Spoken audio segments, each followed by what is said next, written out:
Good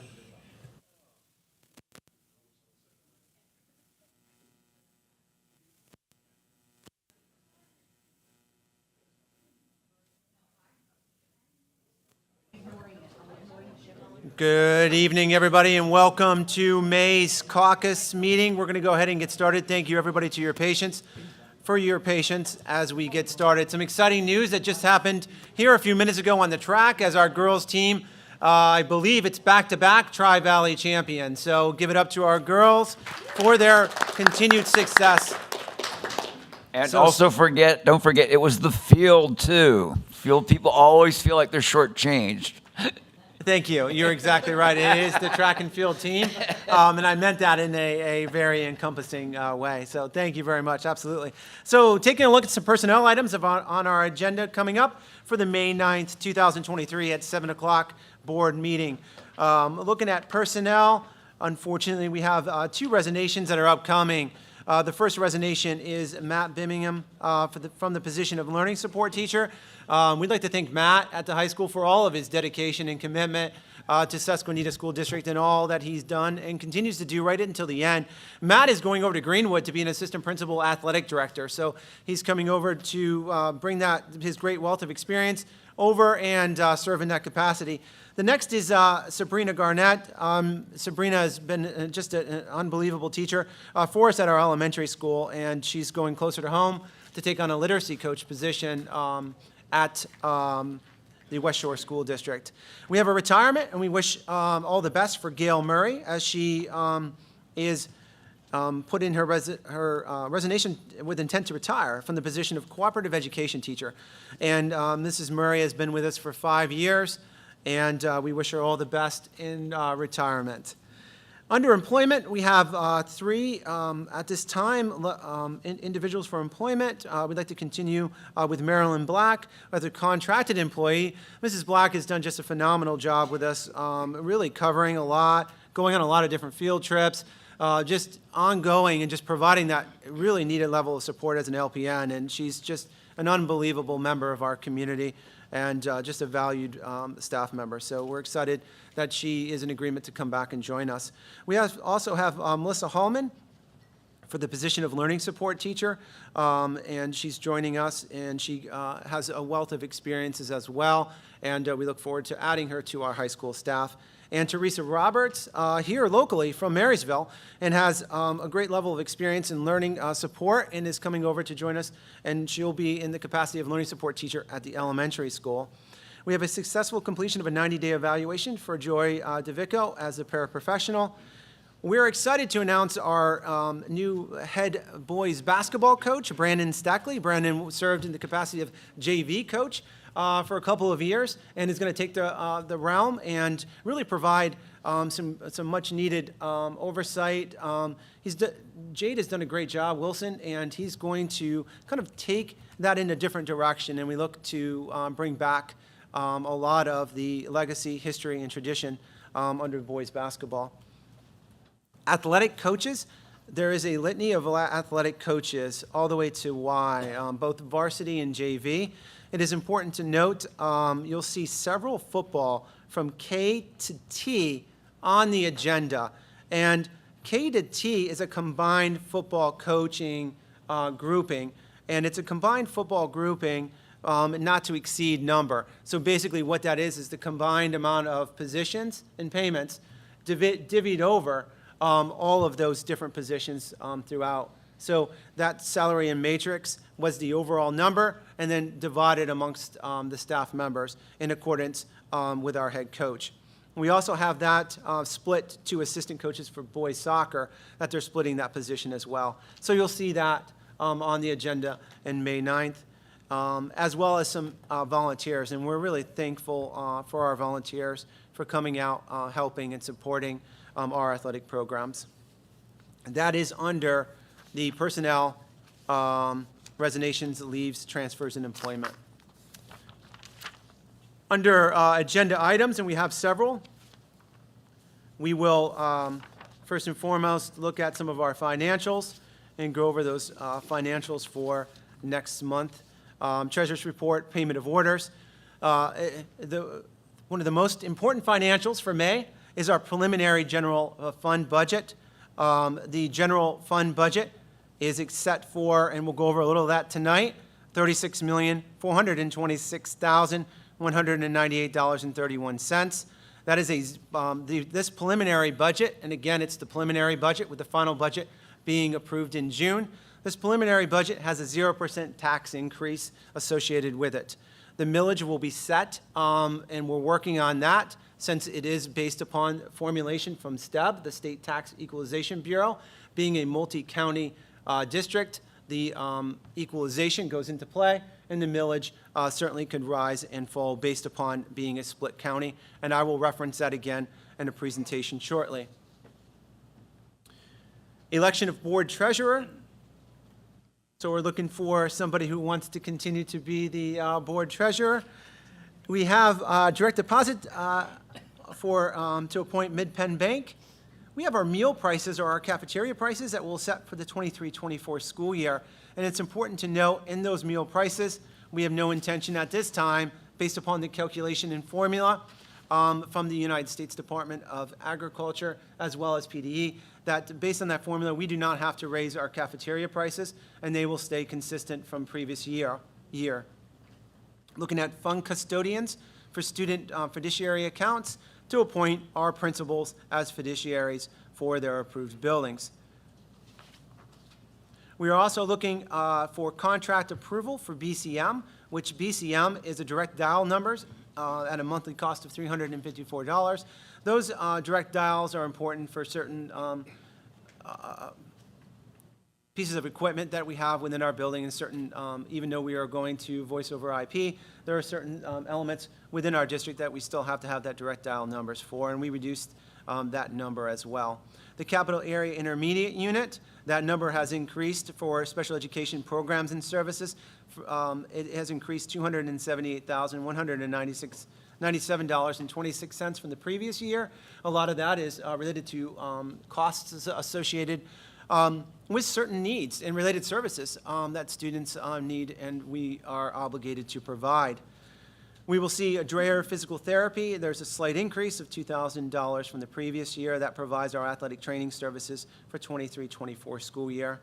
We're looking to approve nutrition from our, this is our last year of direct renewal for District Food Service Management Company for 23-24 school year. As Mrs. Montosh did an excellent presentation at our last caucus meeting, we're looking to approve Prison Works to provide our voice over IP unified communication system. And we specified and explained what that was, and she did a great job of showcasing and sharing certain quotes that we procured prior to this. And a placeholder for WorkNet as we get our updated employee physicals and PPD tests, which is a required test for employment. We have our second reading of Policy 221, Dress and Grooming, and we'll have our monthly updates as well at the May 9th meeting. Questions on agenda items? Hearing none, we're going to roll into review of finances with Mr. Holmes. Mr. Holmes? Good evening.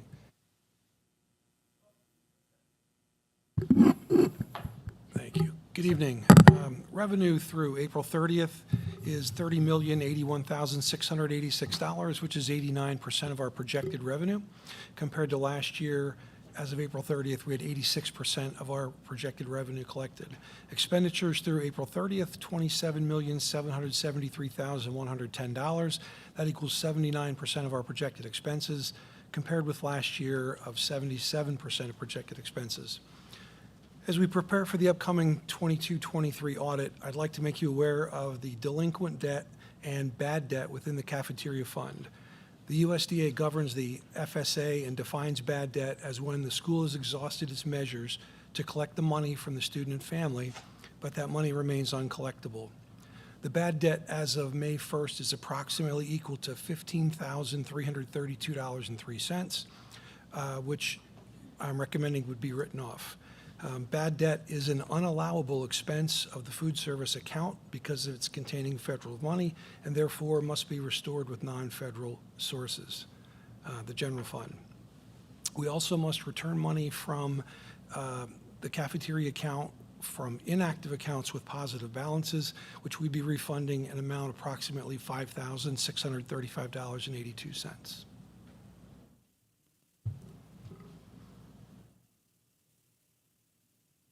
So that last part are those funded lunch accounts of basically graduated or no longer enrolled Susquenita students? Yes, they're inactive. Okay.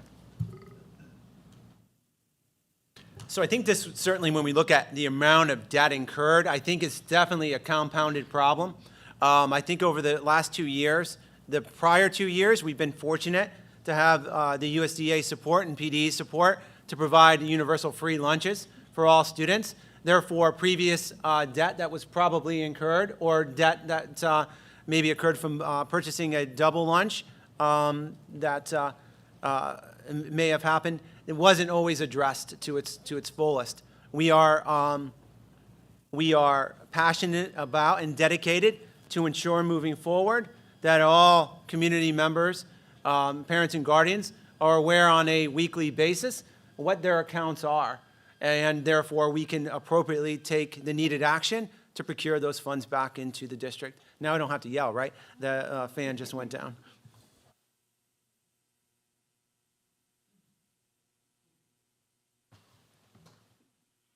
Other questions for Mr. Holmes?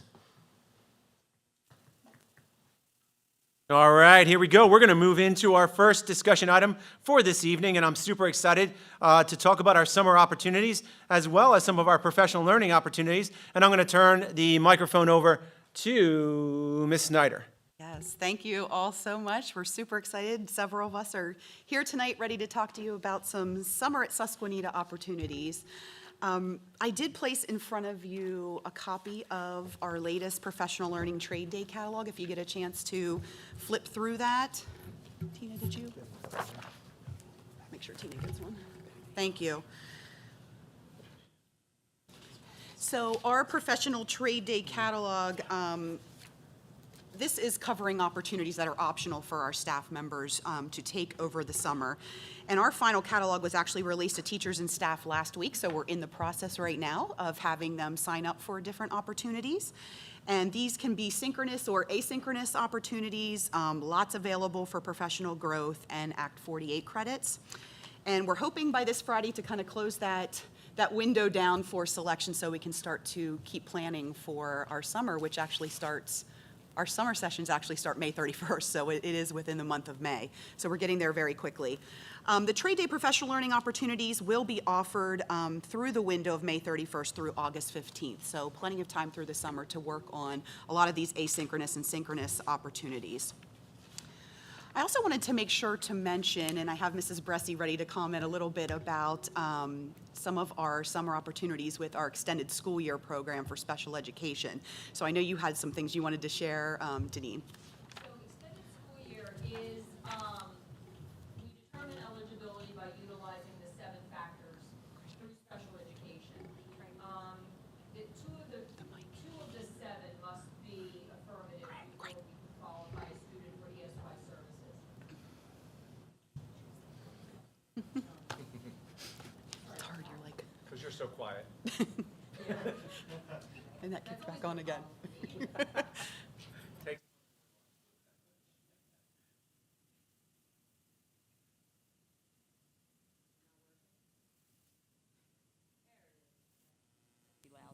Okay, so for summer 2023, we currently have 15 students that are eligible that are in our brick and mortar buildings for ESY. They are going to be receiving services within our district. We'll be utilizing 3 classrooms within the middle school. We'll do 1 elementary, 1 middle, and 1 high school. We're putting them in the elementaries, or in the middle school rather, because it makes it obviously a little bit easier for building and grounds, but it also, if we do have an issue where we have personnel, people get sick, things of that nature, we can consolidate as need be. We are also providing 10 students that are receiving ESY that are in placements, whether that be Vista, Hilltop, any of our autistic support classrooms. They will be receiving their ESY services externally, so we also have them as well. It is going to run from 8:30 to 11:30, and it will run from June 25th basically till July 27th, Monday through Thursday. The only exception will be obviously 4th of July week. We'll be running Wednesday and Thursday that week because of the holiday. We have been able to secure 5 teachers, one that will do, if need be, they'll do absences, things of that nature, fill-ins, but we have been able to secure 4 teachers for almost the whole duration of ESY with some vacations sprinkled in. We've kind of done like a little bit of a jigsaw puzzle to fill it, as well as 4 to 5 paraprofessionals to help our students out. So. The ESY will be held here at Susquenita this year. Correct, It was not last year. correct. Touche, Mr. Lehman. All right, thank you, Mrs. Bressi. I briefly also just wanted to talk about some of the offerings we have at each of our buildings. So taking a look at the elementary school, we are offering again this year our SOAR program for grades K through 4. And really excited to talk a little bit more in depth tonight about some of our summer camp offerings. One being our Early Birds Kindergarten experience. It's for any student registered at the elementary school for kindergarten. And also our STEAM Adventure Camp have elementary K through 4, but then we also have it offered for our middle school students as well. And then again in the summer, we have professional learning opportunities for our teachers and staff at the elementary school. I think I want to be an elementary student in here. It sounds like They sound like they have a lot of fun, yeah. There's a lot going on there. And then I did combine the middle and high school. Again, we do have our summer camp opportunity for grades 5 through 8 at the middle school, our STEAM Adventure Camp, professional learning for our teachers and staff. And then we have 2 separate summer learning programs, one at the middle school for grades 5 through 8, and then one for grades 9 through 12 at the high school. And I think they are going to run approximately from around June 15th to the 2nd or 3rd week of July. So we will be offering those again as well. So I just wanted to make sure to mention, if you guys get a chance and have any feedback for us on the Trade Day catalog, I know this happens every year, but a lot of hard work, time, and effort from not only administration, me, Mrs. Matosh, several others working on this, countless hours, but then also our teachers and staff that have graciously offered to plan and run sessions for our staff members. It's just really greatly appreciated. So I wanted to make sure to mention that we're trying to every year just get more personalized, more flexible, offering those synchronous and asynchronous opportunities, and we're continuing to growing. So the copy's there for you to look at, but if you have feedback or thoughts, ideas for us as we move forward, we're always trying to just add more, do more, be a little bit better. So with that said, I'd love to invite Lisa Perkins and Sarah Bear here tonight from the elementary school. So we're really excited to have you. And they are here to talk to us just for a little bit about our 2 summer camp opportunities that we have happening this summer. And actually, this is a continuation from our first year last summer. So I know we have a lot of opportunity for feedback and growth as well. There we go. Good evening. My name is Sarah Bear. I am the K through 4 STEM specialist at the elementary school. Last year, I planned and started the 2022 Movers and Makers STEAM Adventure Camp through grant funding. Krista approached me and I said yes, and I'll plan it. It's a lot of fun, not just for K through 4, but also for our middle school students as well, 5 through 8. So up on the screen, I just have information from last year's camp. We had a total of 73 elementary campers. Our cap was at 80, and there was a waiting list for that. 73 is the number of students that consistently came every single day of the camp, which runs Monday through Friday. There are 4 stations. We had 5 teacher helpers, and a special guest, Rick Knepp, just stopped in, and he, loves that stuff, so he hopped right in and interacted with the kids as well. So our elementary campers, each day they rotated through a station. One was an egg drop, so we got the lift and went up. The kids didn't, but we went up and dropped dropped their eggs. They loved that. They made catapults and had wind racers with the Teacher Geek resources, and then we used our Lego education robotics kits to do earthquake simulations. And the kids absolutely loved each station that they went to. On our middle school camp, we had 18 consistent campers, which I thought for a first year in a middle school level is very difficult to generate interest. So we had 18 consistent campers. Again, 4 stations. They made paper roller coasters, boat regatta with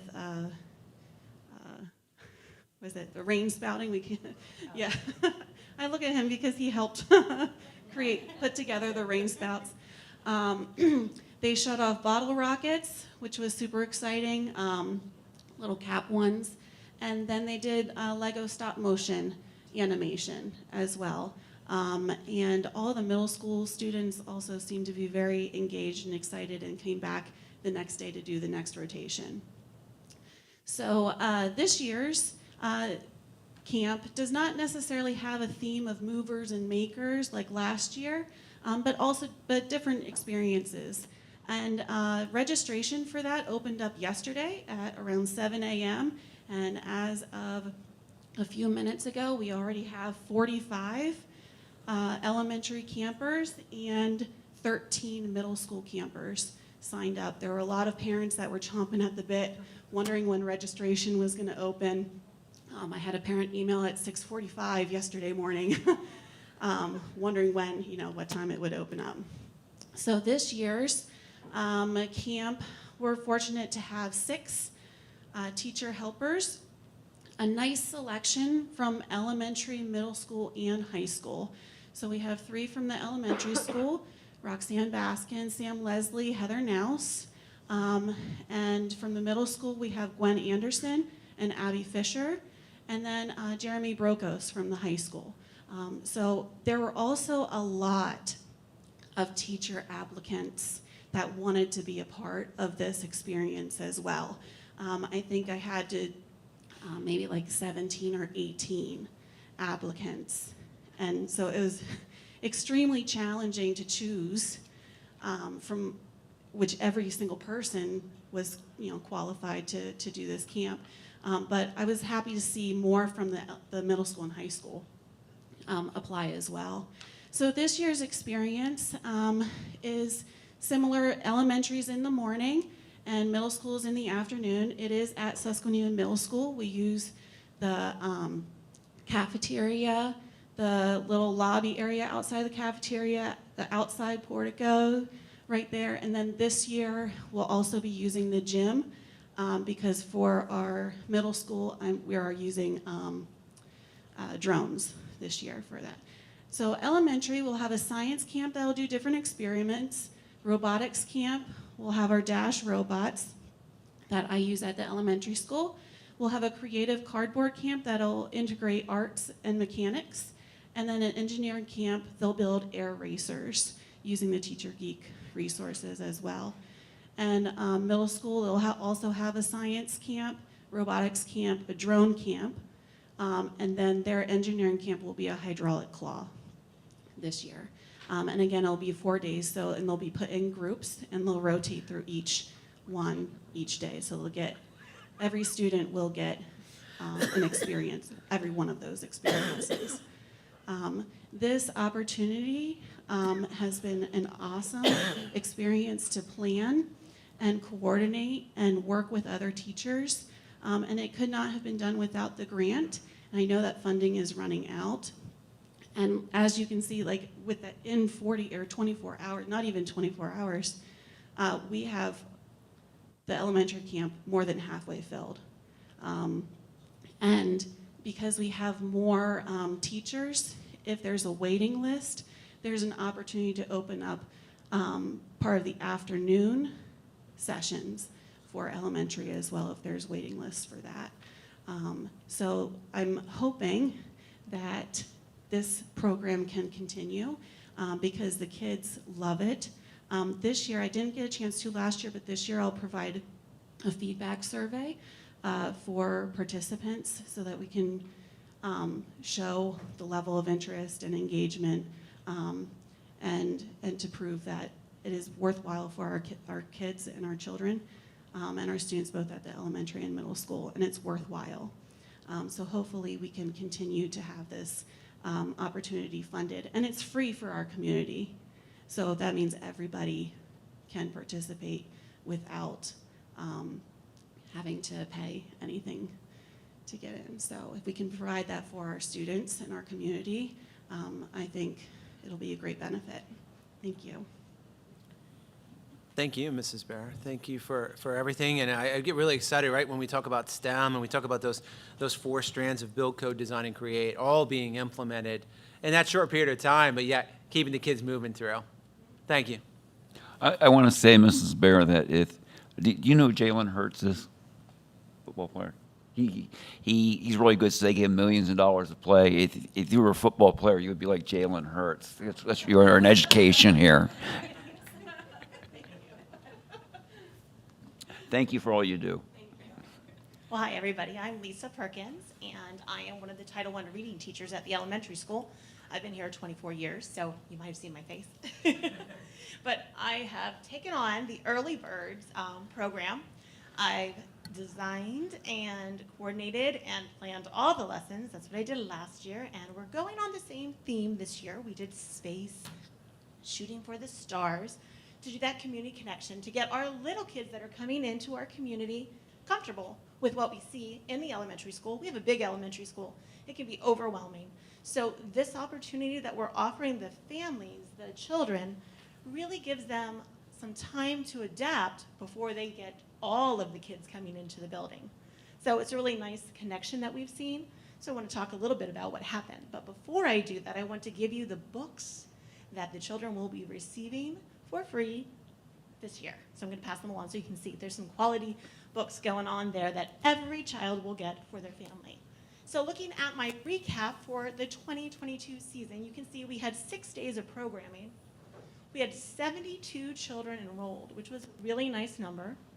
We had about 120 children, I believe, enrolled or registered for kindergarten at the time that this was all open. So 72 was a great number. I was very impressed. We had 7 teachers, plus me, the coordinator.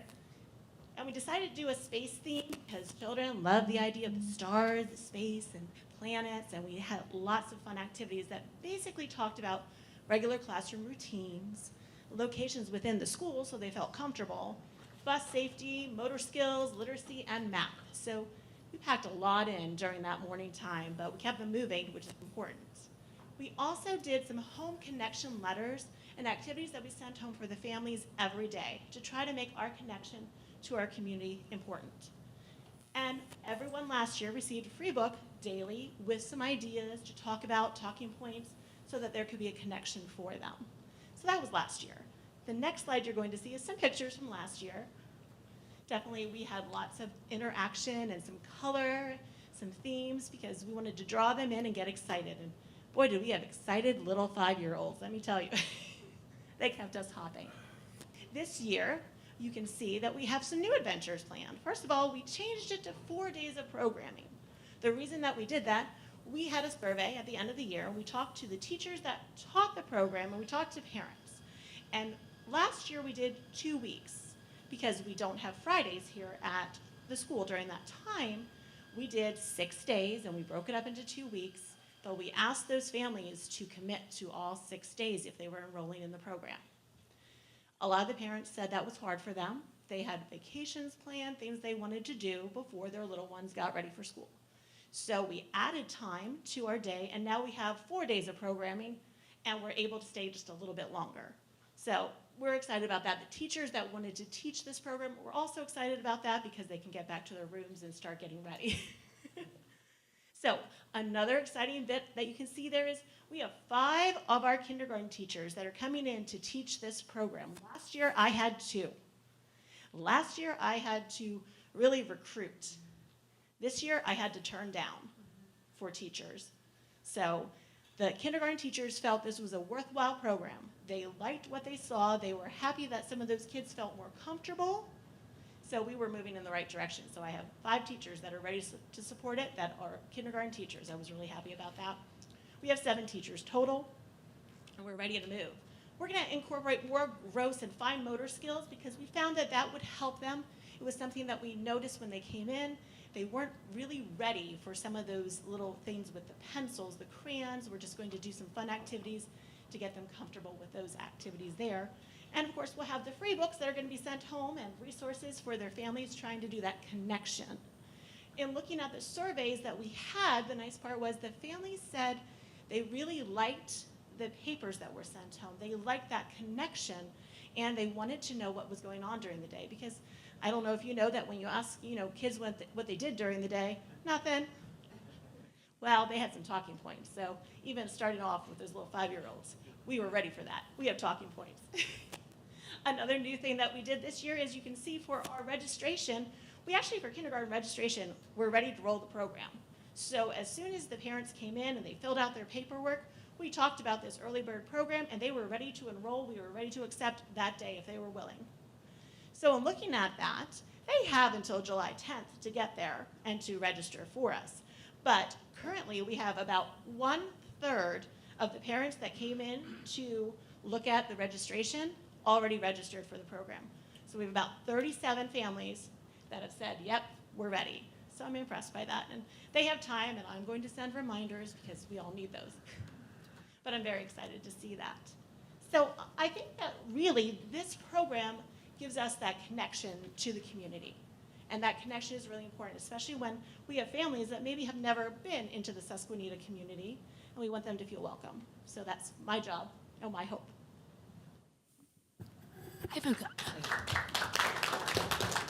Thank you very much, Mrs. Perkins. This is an outstanding program. I just from the element of coming in and that anxiousness and just that socialization point of view and building that endurance. And I think I'm talking about me. No, just building that endurance all day long for our students, and absolutely. So thank you very much for providing this and really spearheading it and taking a vision and implementing it.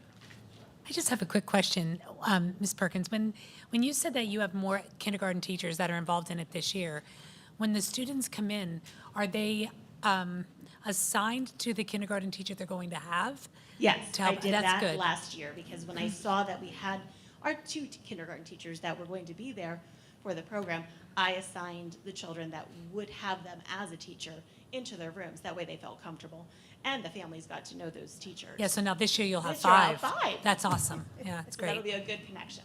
Yeah, I'm thank excited you. about that.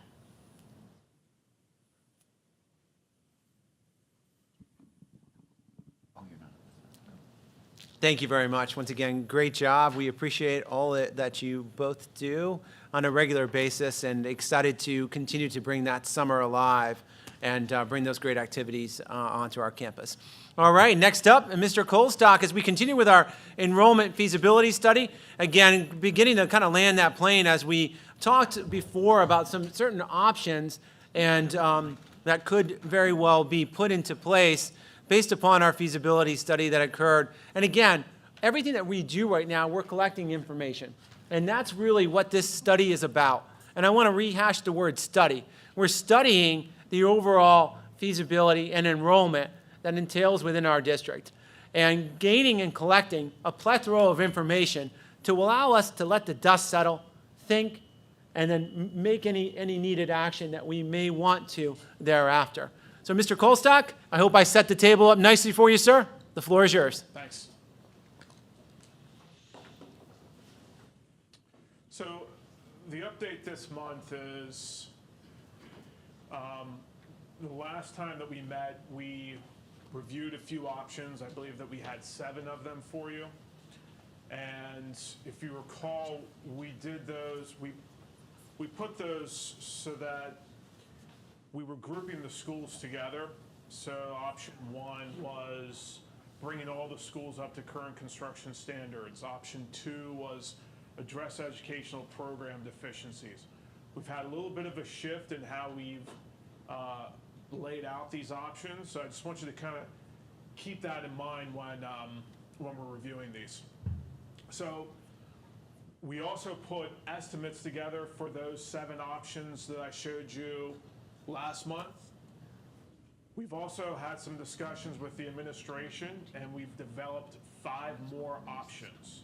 So we've gone through this process, and one of the things that some suggestions that we have with moving forward, now that we have some of these cost estimates, my suggestion to the board would be go back to that first step in establishing guiding principles and start thinking about the big macro decisions on if you want to move forward with any of these options, what are the underlying priorities and goals that you want to reach. One of them may be, we want to be financially responsible, we don't want to raise taxes, we have a budget of X amount of dollars, and then based upon what that budget number is, then we start looking at the options again and maybe saying, okay, this option, we can take this one off the table, this one off the table. If it happens that whatever your budget is, that you can roll in a couple of options to consider, then I would suggest, okay, what are the priority items that you're trying to achieve? Are you trying to achieve making sure that any of the systems that are near or at the end of their life cycle, that they're being replaced, since the last time you had your renovations were 20 years ago? Are you looking at some of the systems that you have that could potentially fail and have a interruption to instruction of the students? That's one way to look at it. Another one is we just want to bring up the buildings just to current construction standards, and we're not going to do anything to improve the educational program because some of those expansions aren't within our budget. And if we do make improvements to the educational program, we're doing it within the existing footprint. So this is kind of some of the things that I'd like you to keep in mind when we look at these. So as I mentioned, the last time that we reviewed the options, we put them in where we were grouping the schools together. Now that we've added 5 to them, it's now a little bit of an a la carte menu just to review them today. But as I mentioned, we need to go back and grouping them together and making that macro big picture decision. So option 1 for all of the schools was to bring them to current construction standards. Option 1A, these are items that there are selective renovations to either improve the building envelope only and improve the thermal comfort of the building. So you'll see 1A for the middle school and the elementary school. That entails that type of work. 1A for the high school is just the building envelope. So that would be window replacement and replacement of the drive-in, the EFIS system. Option 2. Can I ask just a quick question before you go? So if we go option 1A, does that include 1? So if you choose, it does not, okay. Only Just 1A? Yes. Okay, Yep. thank you. So option 1 is more of renovation of the entire building. Option 1A, it's it's very selective things. Option 2, this was to address the educational program deficiencies with the lobby addition and the gymnasium addition, so you could have an assembly space, a main entry space, having some of those improvements to the nurse and to the receptionist area.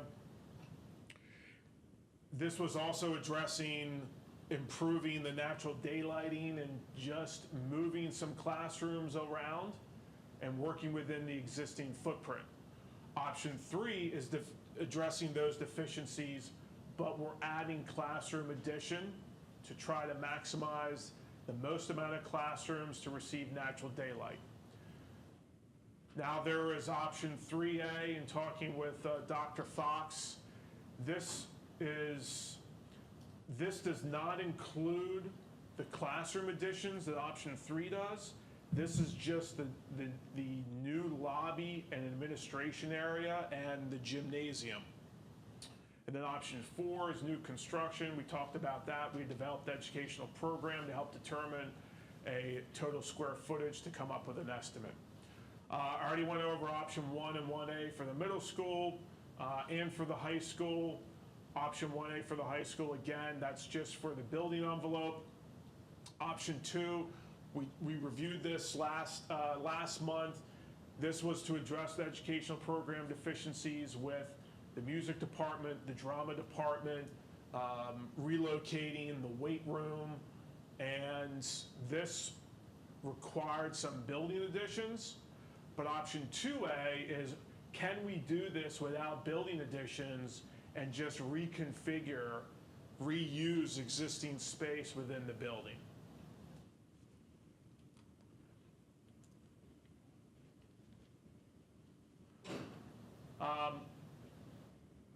So for the option 1, this is more of a detailed list of what the scope of work to bring the buildings up to current construction standards. Kind of went through this last meeting, talked about some of this in our deficiencies, existing conditions for the facilities the month before. Here's a cost estimate. So what we do is we'll put this in a low to high range. And these are conservative estimates. Because this is just in the study phase, we're just showing whole numbers. I do have breakouts for general construction, HVAC, electrical, plumbing, but for the purpose of this presentation, that is getting into the weeds too much. We can review that if you wanted any of those breakouts. But the way that we're developing this cost, this is based upon construction data that we see with our current projects that we're putting out to bid, also feedback from our consultants as well. And I'm going to use this same spreadsheet for all the other estimates that you review, but basically we're looking at renovation cost, if the option included some additions, or if it was a new building option, which we'll see with the elementary school for option 4, site construction costs, and we want to put in here a line item for cost escalation and also for an estimating contingency. Just because once this becomes a project, and we start to define the scope, we want to make sure that we build into this early budget some unforeseens, and if you want to update that scope of work and it gets a little bit more detailed and it's increasing, then we have some budget set aside for that. Most of it with the site construction, I'm going to show you some options later on at the end of the presentation for site development at the elementary school, just some layouts that we looked at for the drop-off. I didn't include cost estimates in these options for that significant site improvement for the parking and the bus and the parent drop-offs. So most of these site construction numbers that you're going to see is from the existing conditions site assessment that the civil engineer provided. Then these other two, we have construction soft costs. This number includes a construction contingency for unforeseen conditions. Once you enter into a contract with a contractor, when they're during construction, if there's these unforeseen conditions that arise, that you have money set aside for that. It also includes a number for testing and inspection during construction that would be required, and also permitting and approvals that would be needed for any of your projects.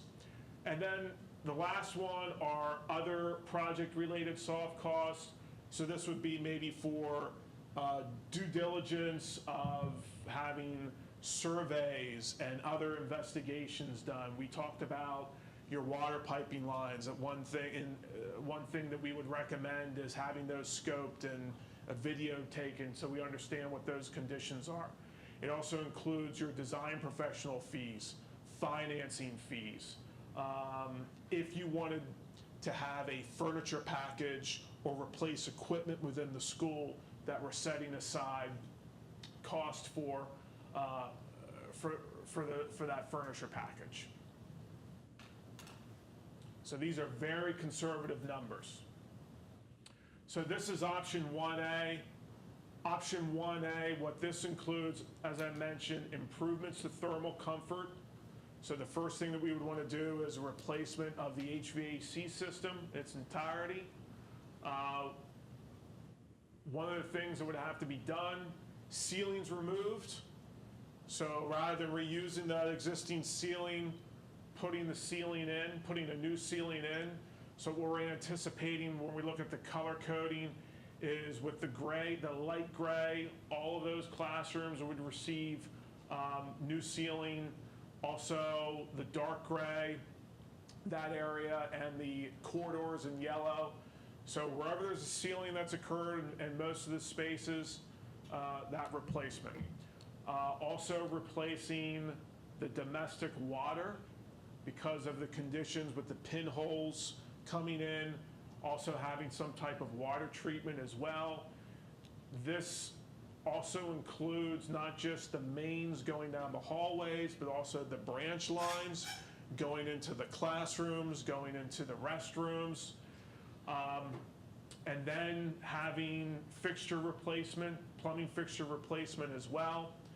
Then you'll see in the dark gray, this is if you're going to replace the fixtures, then also include a renovation of all the toilet and the restrooms.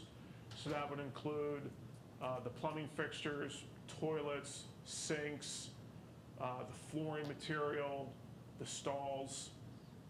And then in yellow, what we're showing is a flooring replacement in the common corridors we budgeted out like an LVT system for that replacement. Also included in this estimate are new windows and some roofing repair. So this is very selective from it's kind of a smaller version of scope from option 1. So that's coming in about 12 to 14,000, 12 million to 14 million, excuse me. Yeah.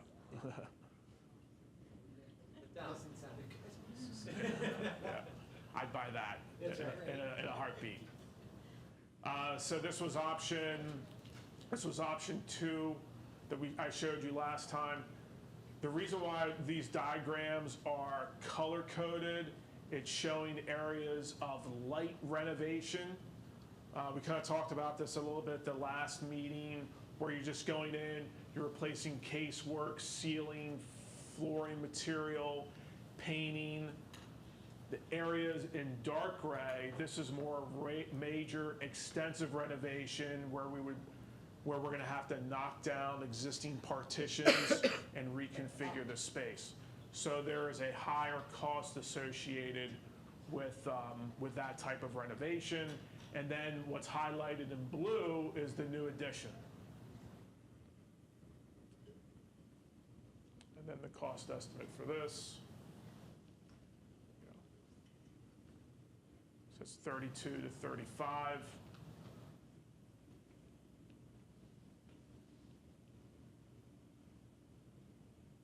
And then here is option 3, where we said that we would demolish that front piece of the school and rebuild a new gymnasium and a stage with a new main entry point and a larger administrative area.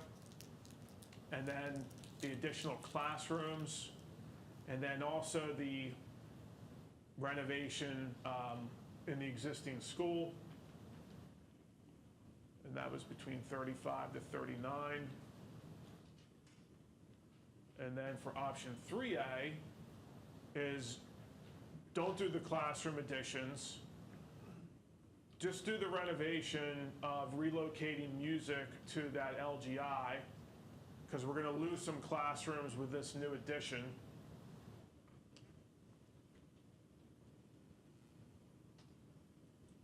There's the option 3A, 29 to 32.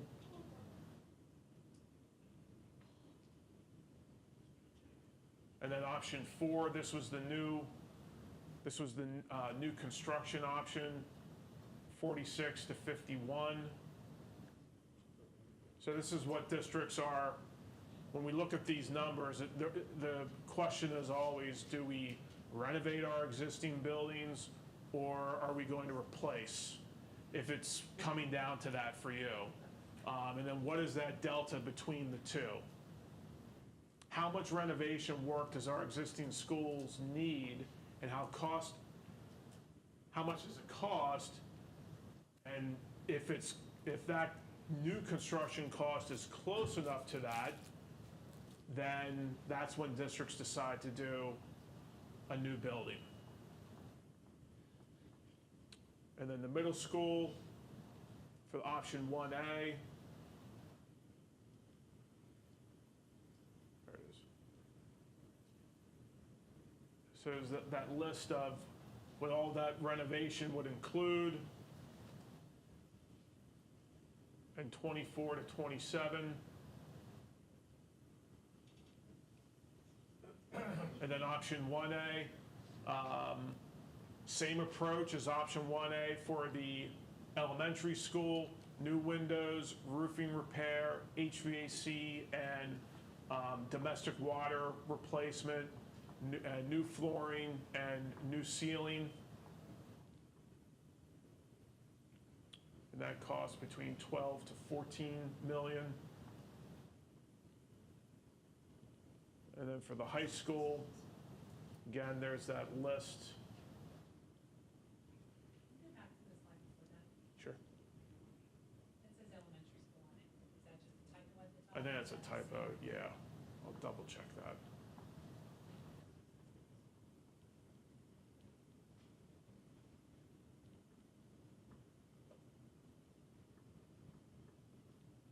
Oops. There's the total renovation of the high school.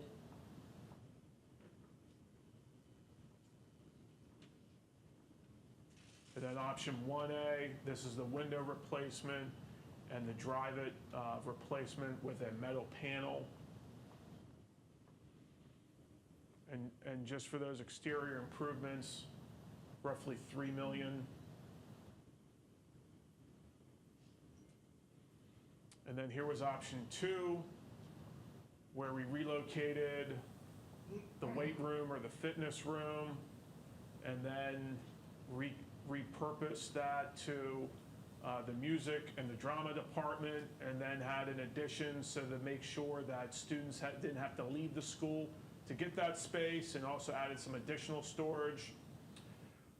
Then we looked at a wrestling room and an auxiliary gym off of the gymnasium, potentially repurposing the existing wrestling room to another music department dedicated space, and then also some renovation to the existing tech ed. And this,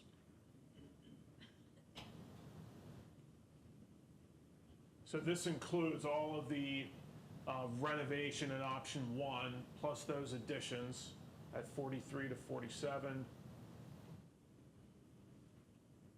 And then this option 2A is to don't do the additions, but repurpose that weight room to the music and drama department, and take some of this storage space in here and repurpose that to fitness. And there was another room over on the east end, or excuse me, on the west end of the cafeteria that we were looking at repurposing as well, and then do the improvements to the tech ed. And that was at 39 to 43. but again, that includes all of the other renovations, but that was just limited renovations. Those would be the areas that would receive the most work, the tech ed and those storage rooms. And then here's just a summary of everything. So this is just kind of put in the low high with the construction cost, and then also the total project cost on the right-hand side. Question. The option for high school 1A, does that include the water too? Okay.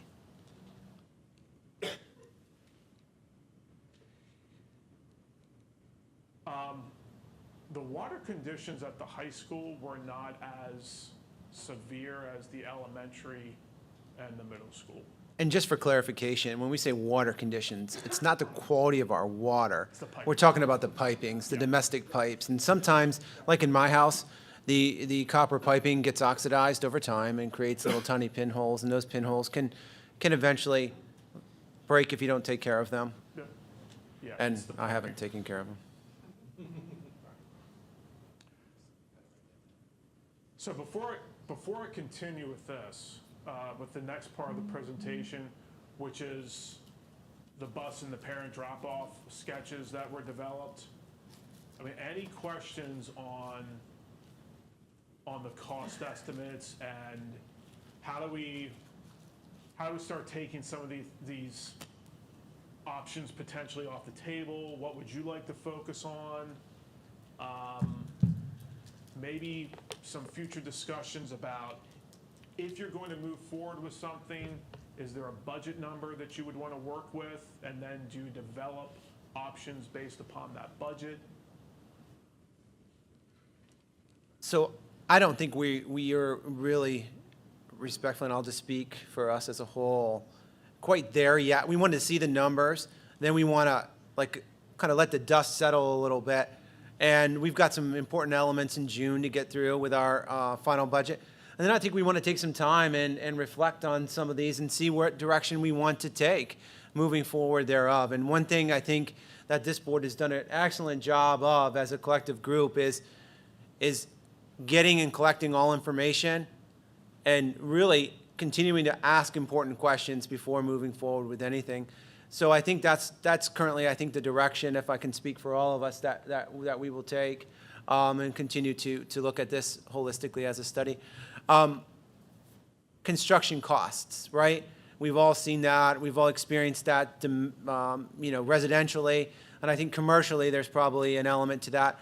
Are we predicting, and I'll put you on the spot as a predictant, okay. It's leveling out. We're actually, so these are extremely conservative numbers based upon some of the numbers we've seen over the last year. Some of the more recent projects that we have put out to bid, luckily have been coming in under budget. And so we feel that whether it's material prices going down or cost of labor, or I shouldn't say cost of labor, but the availability of labor becoming more readily available. Shipping has always been, we're seeing products that have crazy lead times just because warehouses and manufacturing companies are in a backlog. So things are looking positive with the costs coming down from what they were the last couple of years. But I mean, again, these are just estimates. They're just estimates. I just have a quick thought. I agree with you. I think this is a lot to digest right now. But I would like us to look going forward,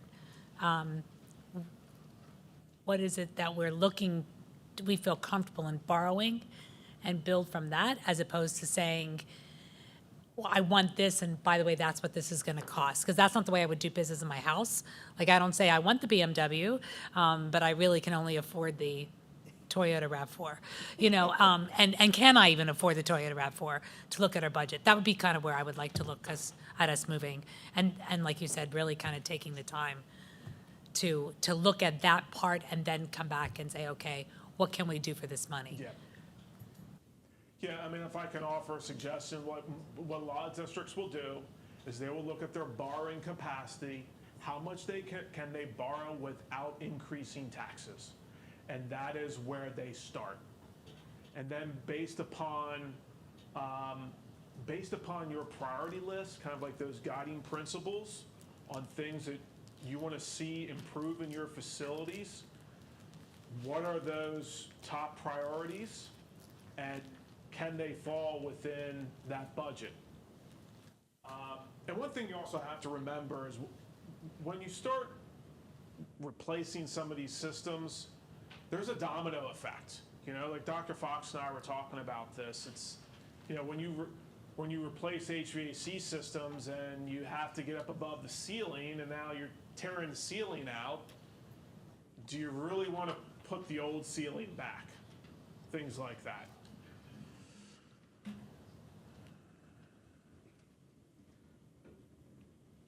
So our civil engineer, we brainstormed, came up with some ideas, shared these with Dr. Fox. So this first one, this would be, this could be with just the existing footprint of the school or the, whoops. That was on a pretty much of a delay. I think I must have pressed it a couple of times and it just, yeah.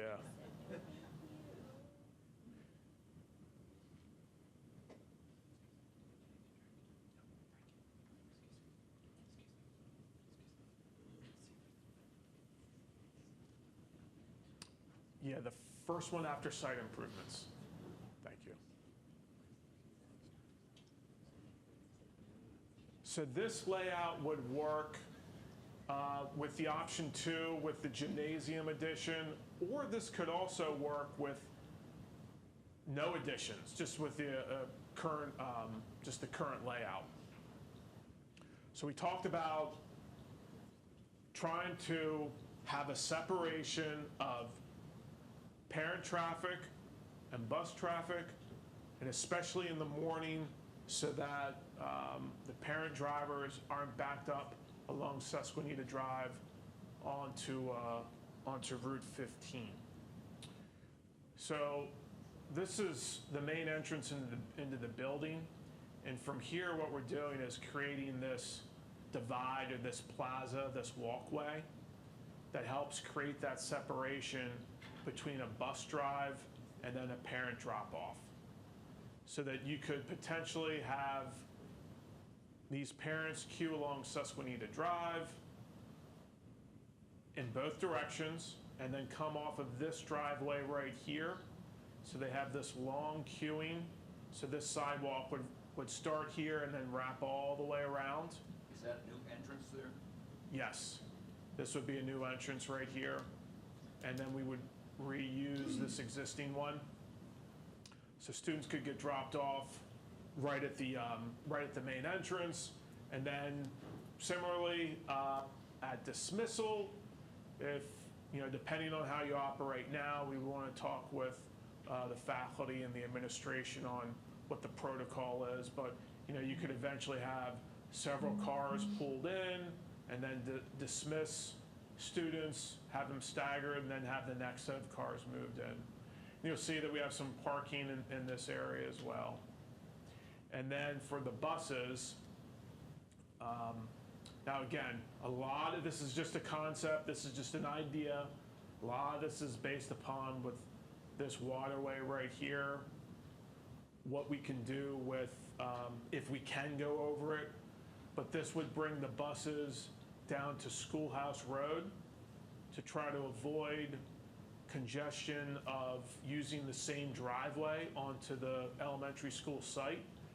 Bring the buses in here, and then they pull around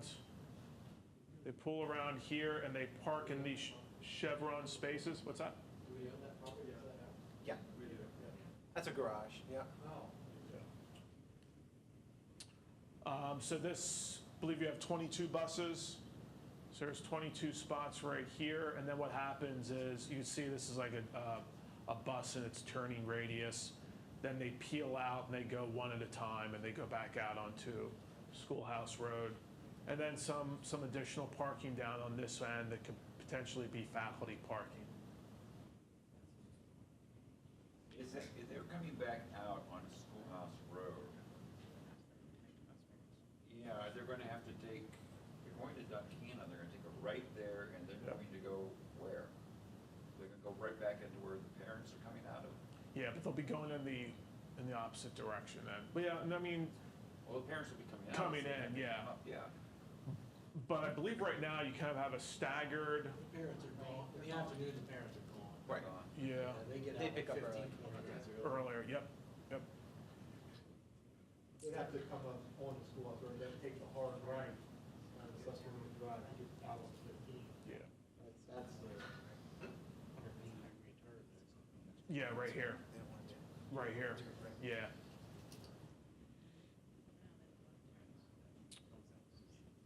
And then option 3. See if I can get the clicker to. Can you go to the next slide? It's a narrow turn, and for them to have to make for those buses to have to make a right-hand turn. on a Right here. very narrow turn. Can you get back one? I think we're both doing it now. I think I did it. I did it once, and then when you did it, it was a little bit of a delay. Yeah, right there. They have to go out and go down there, because there's some stops on the main road here on 15 in both ways, so they couldn't just take Schoolhouse respectively to Marysville or Duquesne.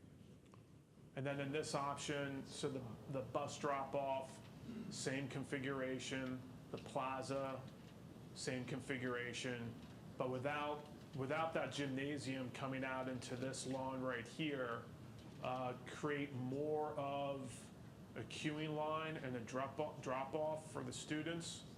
And they loop around here, and there's some parking spots right here that, maybe we get rid of these right here to avoid any congestion of someone trying to back out when the parents are coming through here.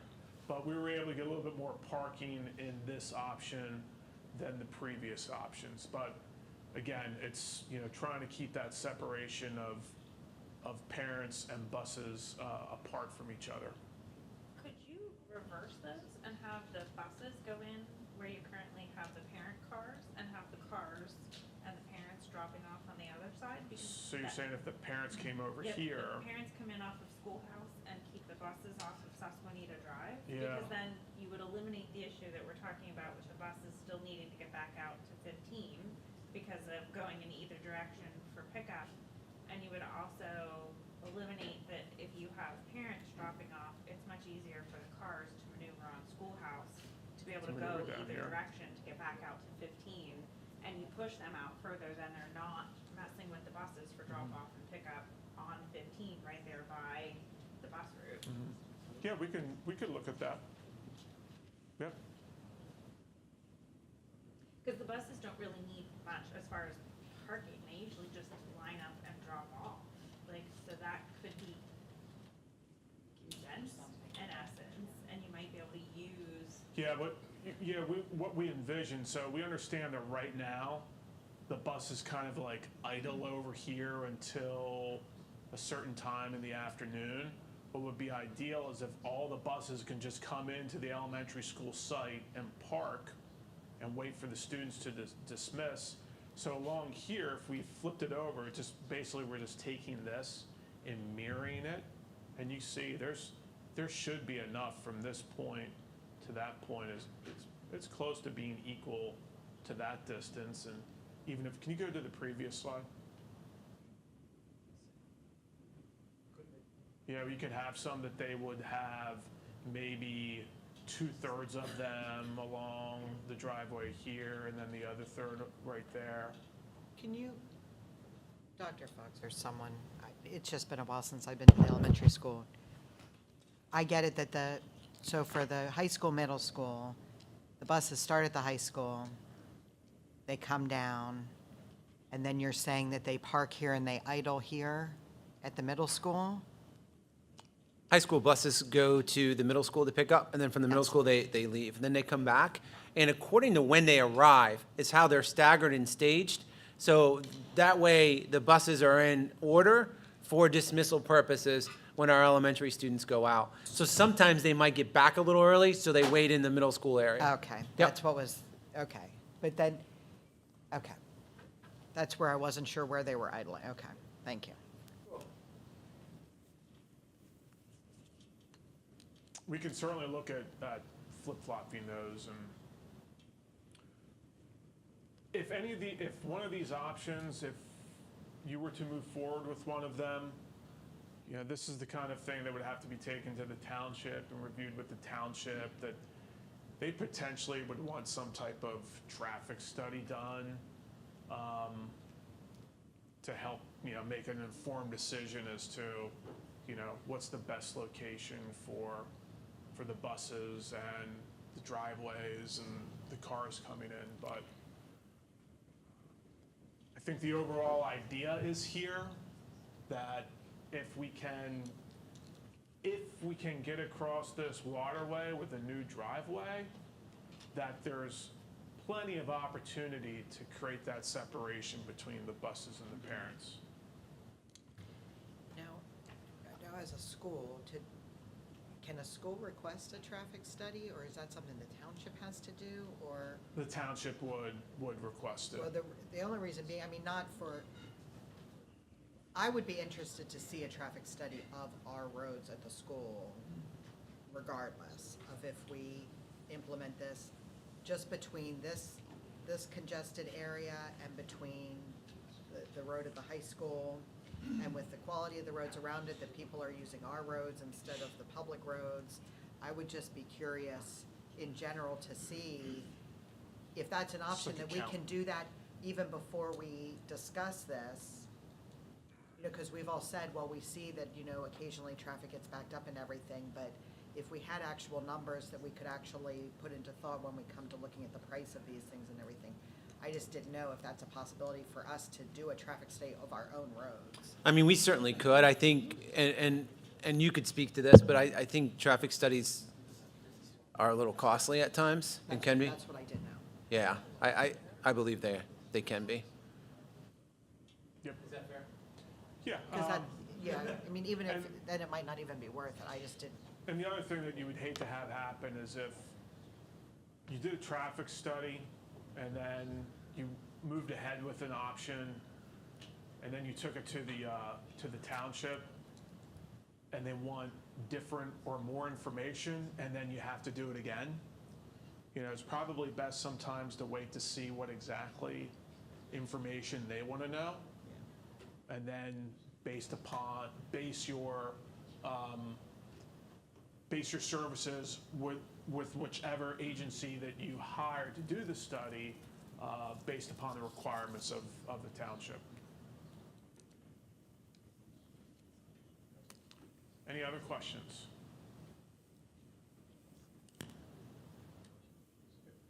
Again, I know I said this last time and said this to you, and I'll say this publicly. Thank you for all of your time, your commitment, your responsiveness when we asked to add 1A, 1B, 2.17, all of those options, and really providing us with a plethora of information.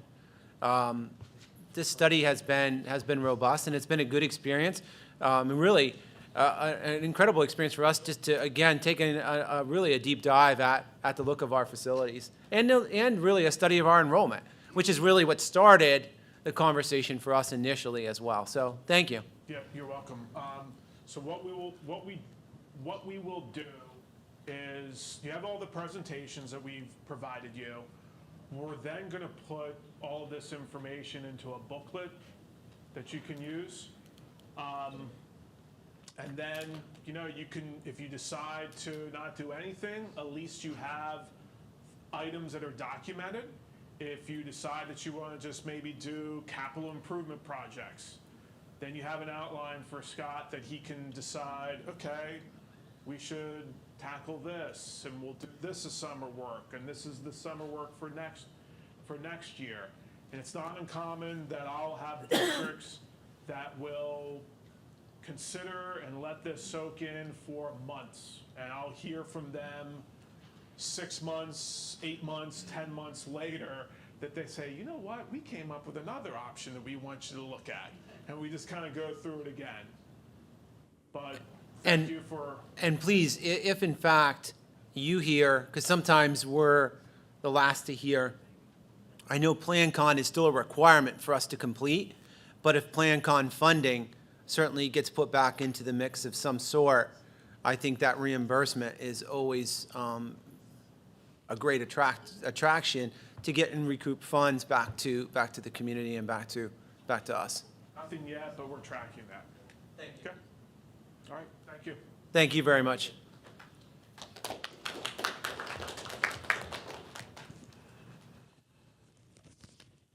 All right, we're going to segue now into work of a portrait of a Black Hawk graduate, and I think this is really exciting work. And I don't want to just be the one to drive this, so at any point during the course of this, if anybody else wants to jump in, feel free, unmute your mic and hop in, and we'll get rolling. This is really just an overview of it. We still have work yet to do, and we'll talk about that work that we still have yet to be done. But I want to talk a little bit about, at the beginning, what a portrait of a graduate is. And this information came directly from Battelle for Kids, which is an organization throughout the United States that's sponsored with the AASA, which is the American Association of School Administrators. And you can go into Battelle for Kids and see examples. And they're also kind of a consulting firm. Well, we felt that the work of a portrait of a graduate is essential, really going to help, and we'll talk about what it is. But we did not partner with Battelle for Kids. We did the work ourselves. And we used some of their guidance and some of their free material. But a portrait of a graduate is locally developed and globally positioned. It serves as, once again, for our kind of our navigational North Star for system transformation. So the work that we continue to do, our belief and our promise to the community will be rooted in the work that we do as a portrait of a graduate. It provides our strategic direction for a redesign of the overall educational experiences for our students, and it becomes a collective vision and reinvigorates, reengages students, educators, and community stakeholders. And honestly, selfishly for me, it was a chance and a continued chance to talk about teaching and learning. And it was awesome to get a variety of different stakeholders, and I'll talk about the groups that were represented inside of these tables and this work that we've done and ongoing work that we've done to have conversations about the future of teaching and learning and the future that our promise that we need to be able to provide for our students. So some members of the community, we had teachers, administrators, we had board members, local business and community representatives, higher education partners, parents and guardians, and students that made up our portrait of a graduate work that we've been doing. Just a little timeline and time lapse of the work that we've done thus far. So early in September and October of 2022, we formulated a work committee. We explored what school was. We used some of the work of Ted Dinnersmith and what school is and what it can be for students and what they experience. We had some fun doing that, I think. We created a listing of skills and competencies and really spent a lot of time on that in November and January of 2023. We sought community feedback in March of 2023 by going out and asking community members what some of their thoughts and collecting those thoughts about what our initial elements and skills and competencies that we want. Here we are on board presentation. We're going to try and formulate and seek your approval of the portrait of a graduate in June of 2023, and then the hard work begins. The hard work begins of sharing this vision with our community and our stakeholders. So, this is not the pictorial representation that I wanted to share this evening, and we're working on that. This is an element of where we landed from our last meeting. And the cool thing is, when we started here, it shifted a little bit, just like a lot of things happen and do. So here it is. A portrait of a Black Hawk graduate. Black Hawks will be, and on the left-hand side is the skills and elements of the portrait of a Black Hawk. Persistent and resilient. Our graduates will show initiative. They'll foster grit. They'll be determined and flexible and tenacious, and they'll have a growth mindset. We'll foster strong communicators. who will utilize interpersonal communication, utilize appropriate multiple modes of communication. They'll become active listeners and collaborators and self-advocates. They'll have the ability to present in groups of all sizes and modalities and forums. They'll be personally responsible. They'll be accountable to themselves and to others. So think about group work, right? You need to be responsible for yourself and responsible to the greater group. They'll have self-awareness. They'll be kind. They'll be empathetic to others. They'll have ownership of their own actions, and they'll be honest. They'll be innovators, problem solvers, who are visionaries, who are creative, who are critical thinkers, resourceful, and they're curious. And finally, a portrait of a Black Hawk graduate will be an engaged citizen. There'll be awareness of their actions. They'll practice volunteerism and respect for themselves and others. They'll be ethical. And they'll show an understanding that their impact, they'll have an understanding, of their impact on their school, their community, their county, state, and country. So again, I couldn't be more excited about the work.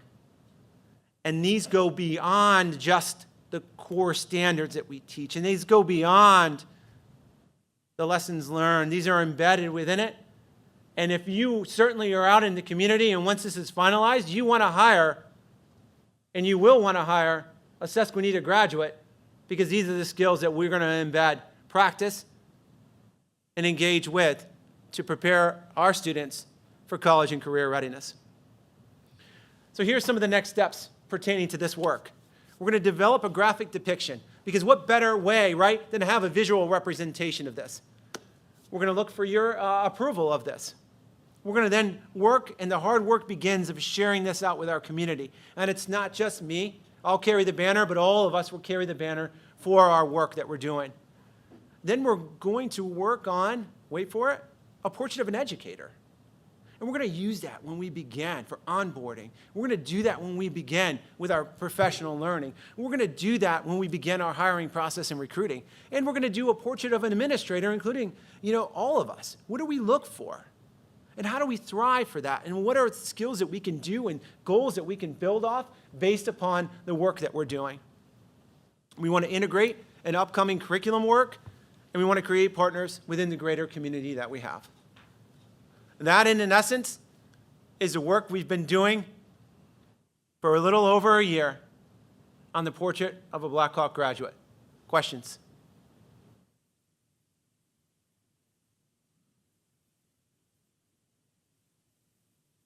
All right.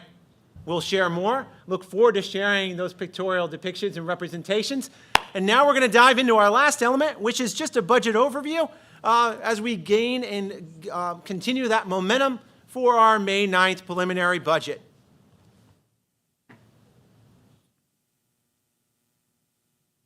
All right. Once again, we start out at the beginning with our mission statement of our school district. Our school district is in partnership with parents, teachers, and community members in our dedication to providing a safe and enriching learning environment that establishes high expectations, incorporates rigorous academics, utilizes progressive technology, and focuses on developing the whole student so he or she may become a lifelong learner and make positive contributions to a diverse world. Bless you. Our budget development goals continue to be enhance and maintain curriculum offerings for our students, continue to maintain and enhance our facilities, and work to provide a budget that is financially responsible to all. We talked about budget constraints for the 23-24 school year, including inflation costs. We talked about salary and benefits continue to be a large portion of our budget, with the rising and continued cost of PSERVs that continues, while this year dipped a little bit, continuing to rise every so often throughout our PSERVs contribution. Utilities continue to be and will, as we get into the next financial year, our utilities, electricity cost, and liquid propane that we use for heating and cooling continues to be something that we watch. And it's a commodity that's needed, and a commodity that certainly is not price fixed, as maybe it should be for school districts. Special education is continuing to rise as we continue to serve the needs of our students, and cyber charter school payments continue.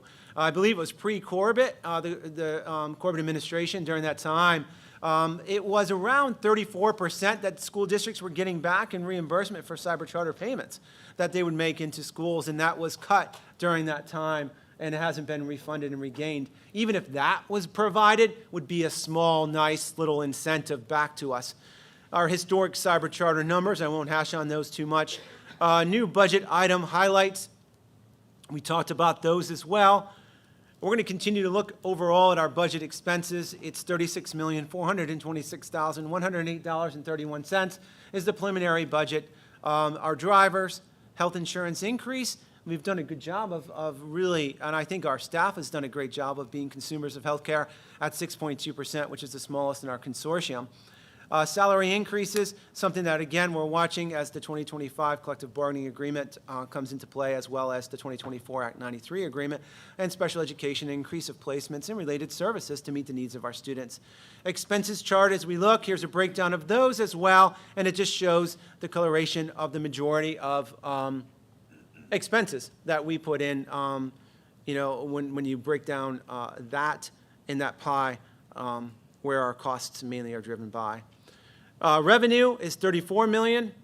Again, I wanted to bold, it was the will of the board not to have a district tax increase. So if you see at the next meeting any millage increase, that is not driven by this team of 9 or 10. This is driven by STEB, the State Equalization Bureau, the language that's specified in the school code. It is the equalization necessary based on market and assessed values. So again, we'll talk about that here in just a second. Multi-county tax district, again, we're using an approved baseline method for that. Multi-county districts are sensitive to both values and market values, which will get provided to us from both Perry and Dauphin counties.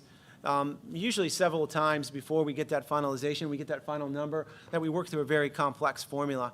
They're always going to be changed based on the market value increases. As one rate changes, the other changes can change as well. Revenue chart breakdown, local and state, you'll see is almost running identical, which is very unique in some school districts, and as well as a small amount of federal. And I will caution, we will not have we'll have a small amount, I believe, but not much, of ESSER's funds left over for the next fiscal year. County millage comparison. This was provided by the Pennsylvania State Tax Equalization Board. Just to look at some of our neighbors throughout the county, just for comparative purposes when you look at millage rates.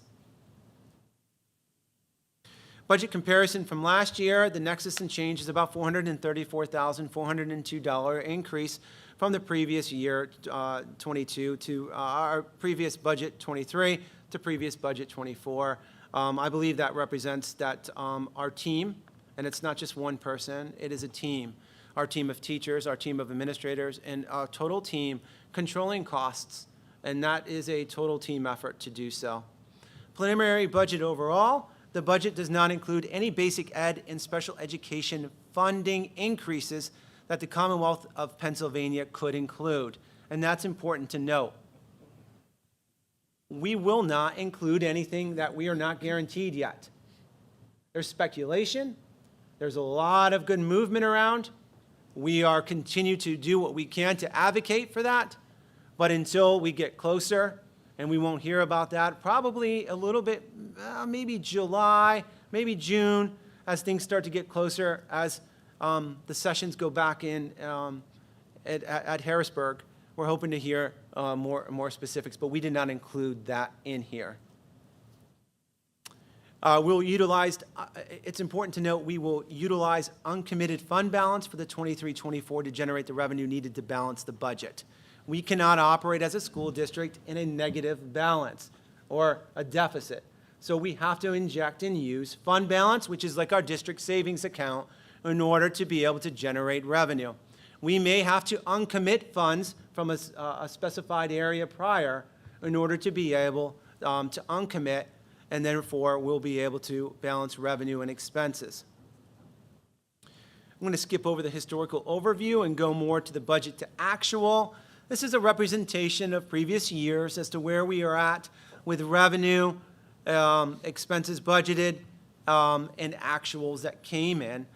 based upon previous audited information. We continue to watch our trends for this school year, and we're right around where we initially were budgeting for, which is to use fund balance of around $1.8, $1.9 million roughly. Here's our current fund balance situation, where we are at projected. You'll see this year, I roughed it up a little bit. I'd rather go in a little high in this projection to use 2.2 million, which would spendable fund balance then would be 10.45. Capital projects fund balance of 1.546328. Again, we don't have a lot of capital projects within our budget, so if there's a need, we will go back to you and say this is something that happened, and we may need to use the capital project funds for those, any of those emergency situations that could arise. But we are using around 44,000 of that we stipulated in previous meeting, and you authorized for our camera improvements to offset based upon that Department of Justice grant that we were able to procure through the great work of Ms. Snyder and Mrs. Matash. So our next steps, looking for budget approval on May 9th for the preliminary budget. It's important to note, preliminary budget, once that's locked in, you cannot increase taxes. In the final budget approval, June 13th meeting, I believe, and that will include homestead, farmstead provision, if I have the right date for the meeting on this, but I think I might. And questions? I know you said there's some, you have not included any basic ed or special ed funding because we don't know what those numbers are. Mm-hmm. You said there's some rumblings. Mm-hmm. Can you share any of the rumblings? Sure. If the governor's projected budget gets passed as is, it would roughly be, I want to say, $630,000 of revenue to us, based upon a formula of basic ed funding, and some of that funds also for IDA, or Individuals Under the Disabilities Education Act. That, if that were to come to fruition, that could have potentially reduced that deficit down to 1.6 Yes, instead ma'am. of 2.2? Yes, Okay. absolutely. Yep.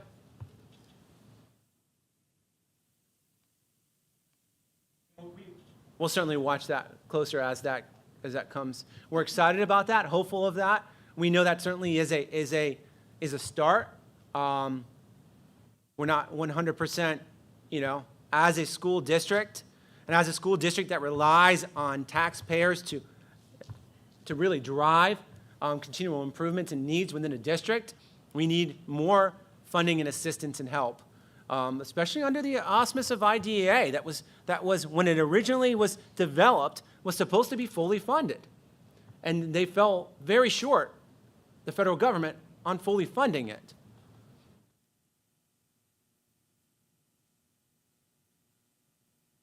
Other questions? All right. Hearing none, that kind of concludes our caucus meeting at this time. At this point, the board, we are going to go into, public comments, sorry. I really thank you both for being here. Thank you. Any electronic comments? So nothing at this time. At this time, we're going to conclude. We're going to go into an executive session, and in the executive session, to talk about personnel and legal matters, and we will not be coming back out. And this is a